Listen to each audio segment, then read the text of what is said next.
8 cafés par jour sans oublier la bière en fin de service. Et tu prends à peine soin du matériel et tu t'étonnes de pas être augmenté. Tu détestes tes patrons, t'aimes pas ton chef, t'aimes pas ta brigade, c'est tous des connards. Et en réalité, t'existes même pas. On va pas se mentir, mais la plupart du temps, t'oublies de faire une formule vegan dans ton resto. Et la commande d'un plat végétarien arrive en plein dans le jus. C'est pareil que pour le steak tartare bien cuit. Mais bon, le client est roi, on va pas leur en vouloir, hein, c'est à nous de s'adapter. Peut-être dans quelques années, on va nous demander de faire des tartares de bœuf pochés sous vide, non? Ouais, ça se peut. Quand le rémouleur passe, tu lui donneras jamais tes couteaux à aiguiser. En plus, ça coûte 3 balles par cut, comme si tu travaillais pendant 1 heure. La musique prend une place importante le matin pendant ta mise en place. Johnny Hallyday ou les chansons paillardes selon l'humeur du chef. Oui, car ton chef est lunatique. Nous ne pouvons pas naviguer dedans à notre guise. Pour simplifier à fond, imaginez-vous une montagne russe. Imaginez-vous dans un wagon dans cette même attraction. Le wagon avance, suit son cours, n'a à aucun moment vous ne pouvez le stopper ou l'accélérer. Bah, le temps c'est à peu près pareil. Nous sommes seulement spectateurs des événements et à aucun moment nous pouvons les accélérer ou les ralentir. La pareidolie est un phénomène qui se produit quand l'œil perçoit une image imprécise et que le cerveau l'interprète comme une image précise par association de formes.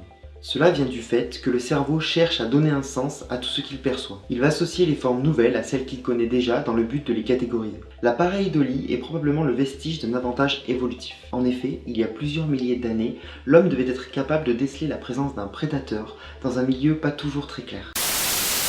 Ce monde paraît presque normal. Et pourtant, la Terre est connue pour avoir été le berceau de nombreuses grandes civilisations humaines. Et parmi elles, les Sumériens. À quoi toutes ces civilisations ont-elles servi? Pour comprendre l'essence même de notre monde actuel, il faut bien comprendre les anciennes civilisations. Hey, je ne sais pas vous, mais il m'arrive souvent que lorsque je commence une série et qu'après avoir fini le premier épisode de cette série en question, et que je remarque qu'elle ne m'attire sans plus, alors j'arrête. Pourtant avec Breaking Bad, c'est une toute autre histoire. Breaking Bad, c'est le genre de série où tu n'arrives pas à poser un mot concret sur ce que tu ressens en visionnant les épisodes qui défilent à toute vitesse. Même encore aujourd'hui, je ne sais pas vous dire si j'ai aimé la regarder ou pas. Mais ce qui est sûr, c'est que Breaking Bad ne m'a pas laissé indifférent. Alors, Breaking Bad, un réel coup de cœur? Pourquoi pas.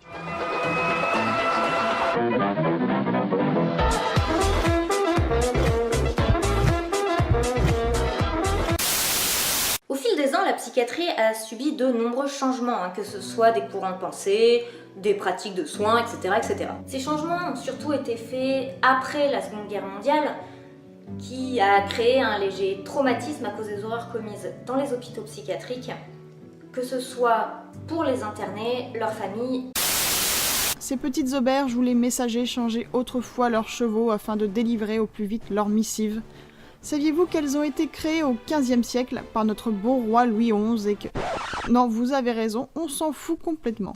Mais vous qui êtes si malins, saviez-vous qui livrait le courrier avant? Eh bien c'était eux là, oui eux là, les pigeons. Et oui, ce petit truc à plumes qui recoule toutes les 30 secondes. Excuse-moi, je suis en retard, chérie.